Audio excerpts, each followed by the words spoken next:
This is the most important question when it comes to Forza Motorsport and Gran Turismo. Which game has the better physics? Yes, we can talk about the graphics, we can talk about the car list, we can talk about the menus and the progression, but ultimately these are racing games and we want to know about the racing physics, and I've got a lot to tell you about this. I've got a lot to say. Firstly, have a look at the left here. The movement you are seeing in Forza as we go around these left-hand turns, and on the right you basically see nothing. Now, it's not all what it seems here. This is a Honda Civic Type R, not the absolute latest generation, the one before that. This is a front-wheel drive car, front-engine, front-wheel drive car. And what I'm seeing in the Forza physics is not really what I would expect to see. Now, upon braking, I would expect to see the car pitch in and that back end to lift up and have a bit of movement.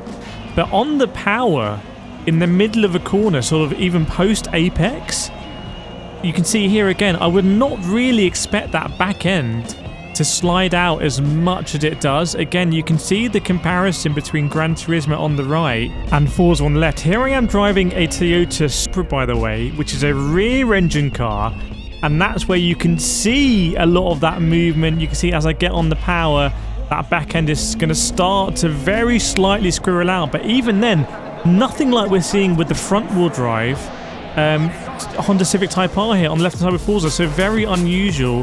Now, slip angle is fun. Slip angle it makes you feel cool to manage it. Counter steering is sort of fun. I just wonder if this is, again, indicative of Forza. It's not going to be a great experience on a wheel, by the way, because Gran Turismo is just so unbelievably precise. You know, maybe it's too understeery, but you're basically on rails. They tried something very different at the launch of the game. I really liked it. A lot of people complained. Now we're back to GT Sport physics, very understeery. Forza looks like, if you can imagine on a wheel, having to constantly manage the alignment of the car. I mean, look at the footage on the left of the screen here.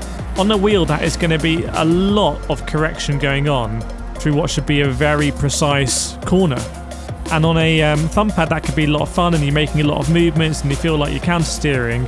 We'll have a look here as we go into the right-hander in Forza. We turn the car in, we go over the curb, we get actually not too much body roll that time, not too much of the back end coming around. It might be a bit more as we're in that sort of peak torque band turbo car, the Honda Civic Type R VTEC, and that's when we begin to see that back end really stepping out. But if you look over to the right hand side for the physics in GT, people say it's too boring, but it's a time trialing game. It's a game where you can go around and you can lap Interlagos within a tenth every time you do it, which is pretty crazy. Forza, I do not believe is going to be that type of game. Forza is going to be more rough and ready. You can see they're leaning into it. See the sparks flying there. Look at the damage on the cars. They know there's going to be a lot of contact. They know it's not going to be a precise game. You know, they haven't even got the wheel rotation right on the in-car driver there. As we go up the inside in our Honda Civic, and we'll see what happens to get on the brakes. The front of the bonnet pitch in was very nice. But again, we're just seeing quite a lot of that back-end movement that I normally wouldn't expect to see. There we go again. Oh, a bit more contact. And now what is going on with those physics there? I'm not seeing a lot of people talk about this. We're doing a real deep dive into the footage here. And by the way, if you're a tuning or a physics expert, let us know what you think in the chat, because the footage here does really speak for itself. Going into this right-hander, again, look at that back end just step out in a front-wheel drive car. And it's completely different to what we see in Gran Turismo. Yes, the Gran Turismo camera is a little bit more locked. We know that. But I'm actually looking at the fundamental state of the car in the cornering phase. You can see here as we go into Junção on the right. I mean, it's very precise. It really makes you focus on the exact point to brake, when you're going to turn in, hit the apex, stamp on the power, because you're not going to experience any sort of torque oversteer or anything like that, oversteer on exit. Whereas in Forza, it's going to be a lot more of an involving experience. I think it's going to be actually harder to maintain consistency in Forza, as we are now overtaking a rear-wheel drive GR Supra. It might not be the GR2, maybe the normal Supra, which, you know, have a look how the Supra's behaving in this corner. Actually looks more planted than the Honda Civic Type R, which is just completely wrong. Also, the Civic's just huge compared to the Supra. As we go over the curbs as well, there's some weird stuff I've been seeing going on and off curbs.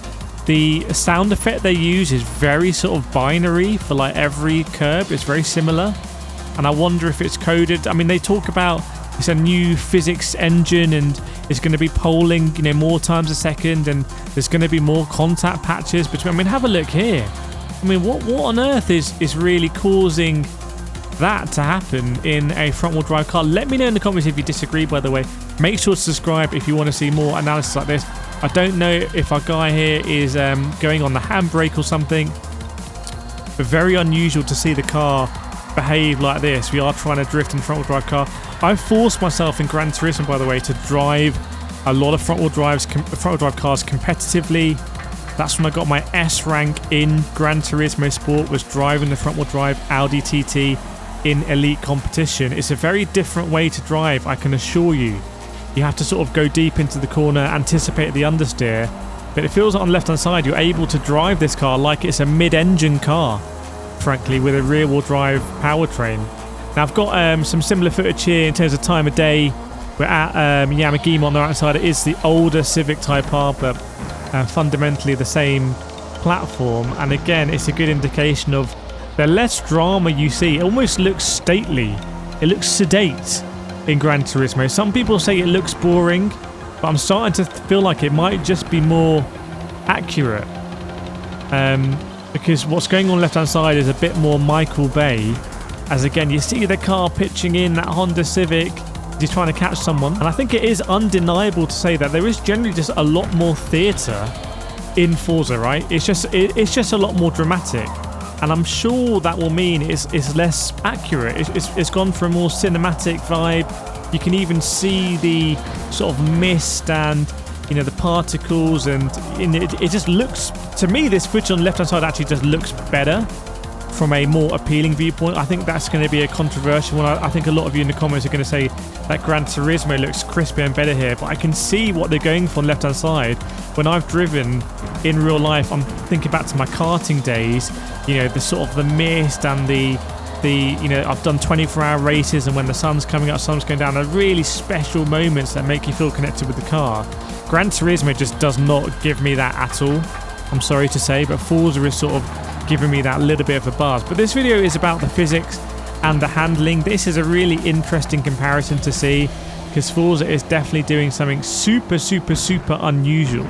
So check out these other videos as well if you want to see more Forza and Gran Turismo, and make sure you are subscribed so you do not miss their next video, and I'll see you there.